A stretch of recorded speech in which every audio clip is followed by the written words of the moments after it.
Hello everyone welcome to my हिउजी channel. आपनालोक निश्चय भाले कुशले आछे नहयने भाले थाকক ताके भगवाনৰ ওচৰত प्रार्थना जनाइছো। আজি মই এটা হানমিহলি ভিডিওকে দেখুৱাবলৈ লৈছো। প্ৰথমতে এয়া 4 দিনীয়া আমাৰ অসমীয়া 4 দিনীয়া তুলনি বিয়াৰ নিয়ম অকমান দেখুৱাইছো। আমাৰ ইয়াত কেনেকুৱা নিয়ম আপোনালোকৰ তাত কেনেকুৱা নিয়ম জনাব। আমাৰ নিয়মটো দেখুৱাইছো। অতি সাধাৰণভাৱে আমাৰ নিয়ম পালন কৰে। এনেকৈ গোপিনী গোট খাই লৈ ছোৱালীজনী গা ধোৱা হয় মাহ হালধিৰে। আৰু আপোনালোকে ইয়াৰ নিয়মখিনি চাওকচোন একে হয়নে নহয়।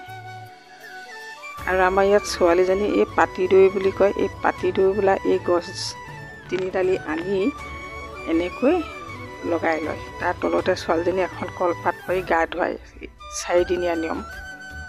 মাহ হালধি কল খাৰণী দি কল খাৰণী চুলিত দিব, মাহ হালধি গাত ঘঁহাব। এনেকৈ আমাৰ গা ধোৱা নিয়ম। আপোনালোকৰ কেনেকুৱা জনাবচোন আৰু চাই যাওকচোন দেই বিয়াখন কেনেকুৱা লাগে। ইয়াত তামোল এটা আৰু আঙুঠি এটা লৈ মূৰত তেল দিয়ে এনেকৈ মাকে। এইজনী অৱশ্যে মোৰ ভতিজা এটাৰ নাতি ছোৱালীহে হয়।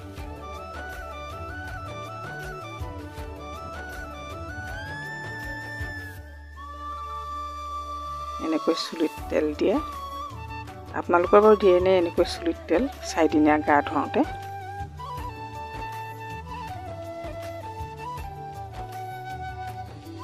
এনেকৈ কপালত মাহ হালধিৰে ফুট দি তাৰপিছত গাত মাহ হালধি ঘঁহা।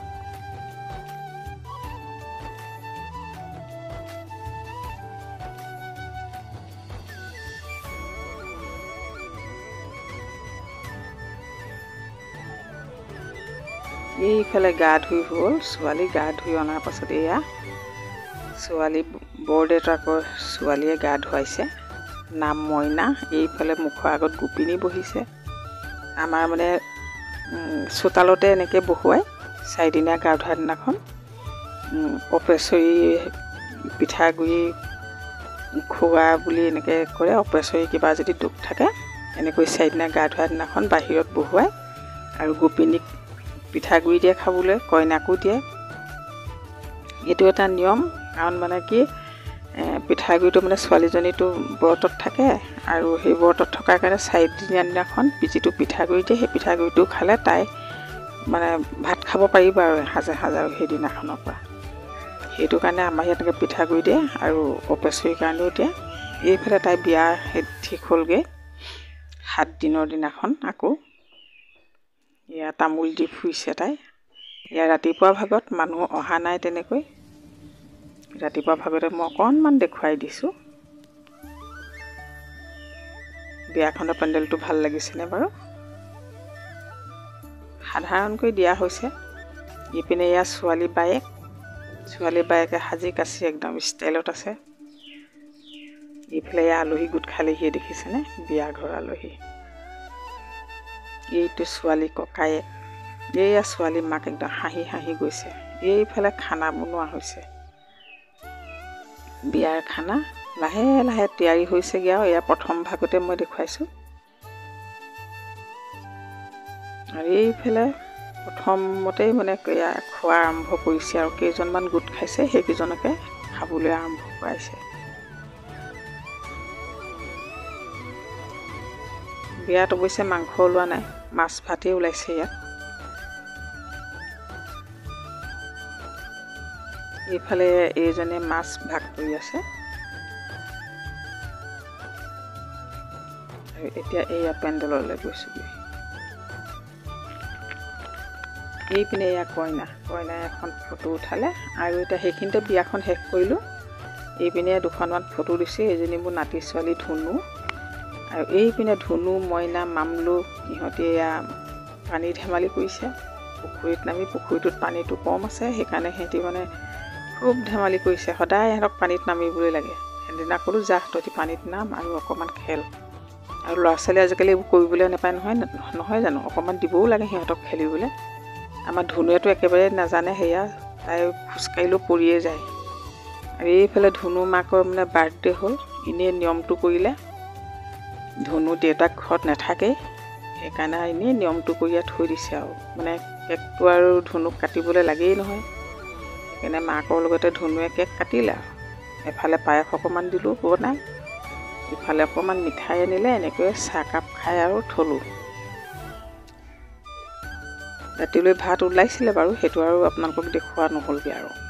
সিহঁতি 4জনে গোট খাই এনেকৈ আৰু কেকটো কাটি সামৰি থ'লে।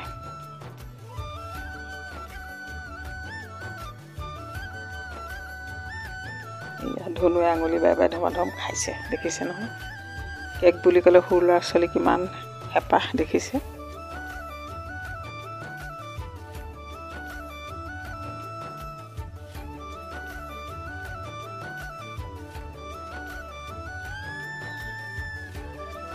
এইফালে এয়া ধনুৰ ঠেঁ পেচ, এয়া চাওক কেনেকৈ মোক উফন্দাই ঠেঁ পেচ ধৰিছে। এয়া মানে তাই ঘৰলৈ যাবলৈ ওলাইছে, ঘৰলৈ যাবলৈ ওলোৱা সময়তে এয়া মোমায়েকৰ ঘৰত ঠেঁ পেচ ধৰিছে।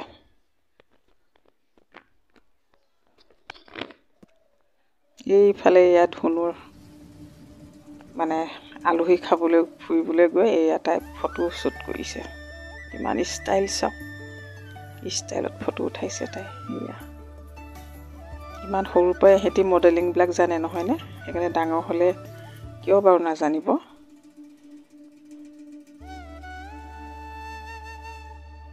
এয়া দেখিছে, সেইকাৰণে আজিকালি ছোৱালীবোৰ বহুত আগবঢ়া, সৰুৰ পৰাই মানে বহুত স্মাৰ্ট সিহঁতি।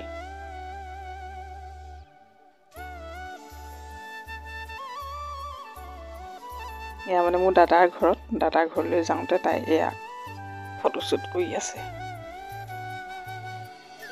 দেখক কি ভাল পাইছে তাই মানে ফটো উঠি।